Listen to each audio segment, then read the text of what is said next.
и на земјите членки тука. It is high time to call a spade a spade. Како што нас не фали искреност во домашната политичка дебата, така не фали искреност и во релацијата и во комуникацијата Македонија-Брисел. И главната поета ќе ми биде таа. Многу накратко за кризата.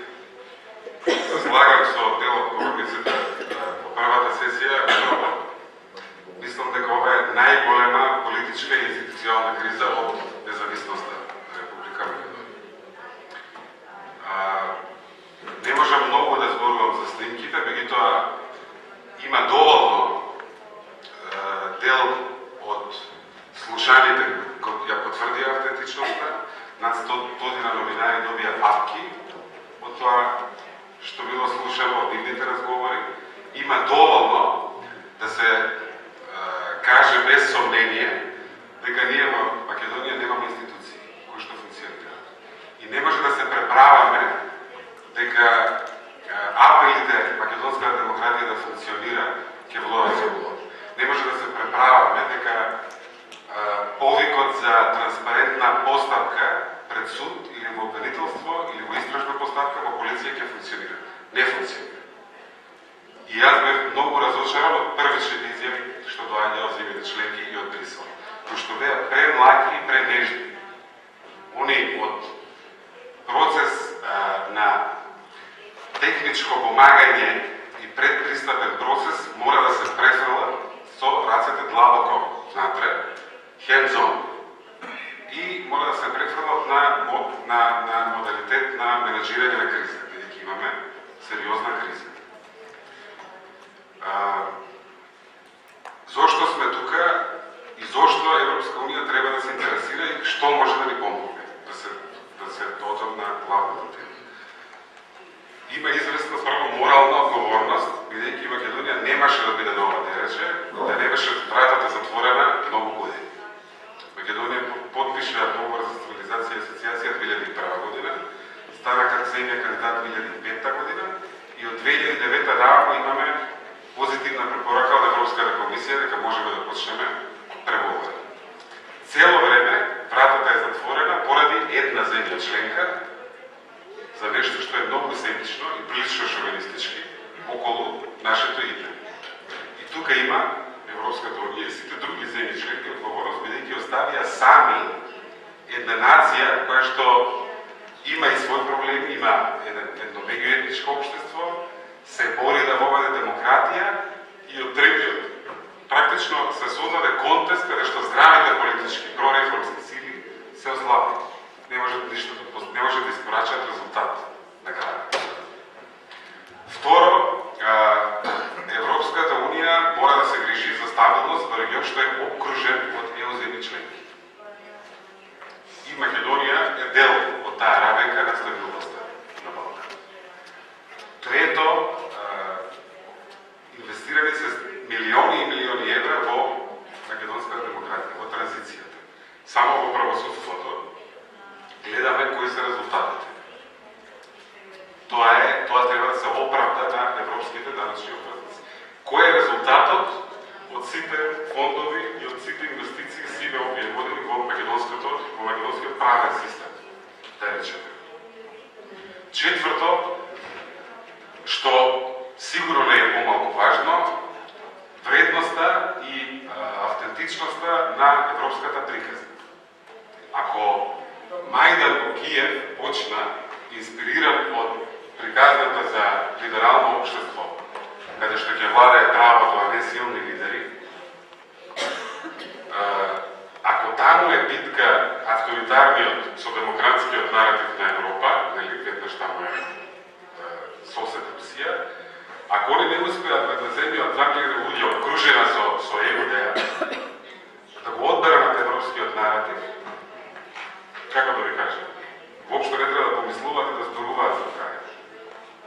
Тоа се 4 мотиви зошто Европа треба да биде заинтересирана и да ни помогне. Сега накратко, што јас мислам дека. Значи спомнав овие нежните изјави нема да помагаат. Не може Европа да се претвара дека од другата страна има функционална демократија, која ќе загребете по површината на македонскиот политички систем, излегува репресија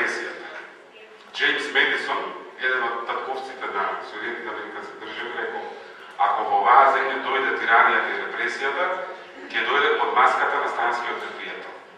Тоа денеска не се случува. Знаете колку судења има Сталин во времето на комунистичкиот тоталитаризам против руски генерали и неистомисленици, опринети за соработка со странски служби. Секоја диктатура, непријателот, демократскиот отпор се обидува да достави маска странски служби. Значи, ние не можеме, Брисел не може да се претвара дека од другата страна има функционална демократ. Нема. И затоа ја имам голем проблем со медијатор, со олеснувањето на политичкиот диалог денеска, што? Бидејќи не гледам на што ќе биде компромисот. Компромисот дали ќе биде на владењето на правото. Каде ќе се најде? Јас мислам дека почетната позиција мора да биде јасна и искрена порака. Ние по Македонија во моментот создаваме, како да кажем, солидарност на принципите на слободата, правдата и демократијата. Тие кои што веруваме во светлите звезди на европското плаво знаме, треба да не охрабрат. Исто така, народот кој што гледа, кој што не е информиран, бидејќи има толку малку канали што може да пренесуваат истина, нас не треба искрена и јасна порака. Пораката треба да биде: со ваква влада ние не можеме да работиме. Вие не сте ни партнери. Тоа мора да биде стартот. А после тоа ќе се преговара што после, каков мандат, како ќе стигнеме, каде ќе биде помошта и така. Таа јасна порака нас не треба, инаку нема да има на што ќе биде, на што ќе се темели компромисот. Второ, мислам дека мора да има, ние сме сега во еден вид обратна ситуација од претходно. Претходно процесот на пристапување може да функционира само ако е базиран на мерит и на перформанс. Претходно не беше, бидејќи беше блокиран од прашање што нема врска со копенхашките критерии. Името Република Македонија. Сега се обидуваме да затачкаме некако дека Македонија не ги исполнува најелементарните копенхашки критериуми заради некаква проектирана стабилност, заради тоа што не знаеме, немаме план како понатаму и што ќе правиме. Исто така, Европа мора да не ослободи од стисокот на Грција. Инаку не може да функционира. Значи, ако бараме искреност во Македонија, мора да бараме искреност и во Брисел. Дајте ли јасна порака и ослободете ме од стисокот на Грција. Ако сакате да имаме иднина и перспектива. И конечно трето, за ова да не ескалира, бидејќи може да ескалира, луѓето на власт имаат сега позиција на се или ништо. Или ќе останат на власт, или ќе се соочат со разни процедури. И тоа создава еден голем влог на луѓе спремни да платат не знам каква цена за да се остане статус квото. Затоа мора да има многу големо присуство од земјите членки, од Европската унија, па и американците да потфрлават по некој поглед што се случува. И не смее да се дозволи, јас сум загрижен што во дел во некои од изјавите во оваа политичка битка што ја гледаме и што ја доживуваме, слушам предупредувања дека некој работи и не требало да се дозволи оваа криза да прелее во мегаетнички контекст. Обично тоа го журат луѓе кои што мислат на тоа. И затоа има голема одговорност тука. Сите главни политички фактори има голема одговорност тоа да не се дозволи, бидејќи во основа нема никакви причини. И етничките македонци и етничките албанци живеат на истиот брод. Ние сите сме згазнати денеска. Така што нема никаков резон и нема никаква суштинска причина, бидејќи Македонија е ранлива и секоја криза може да се менеджира на начин што ќе се прелее и во мегаетничкиот дел. Ако на некој тоа му одговара.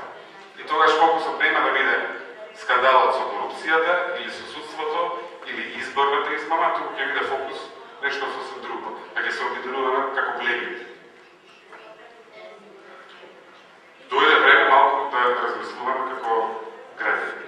И затоа третата молба моја и апел до Брисел е да бидат присутни, да гледаат што се случува, бидејќи се дел од мегазнато. Ја ќе завршам тука и се надевам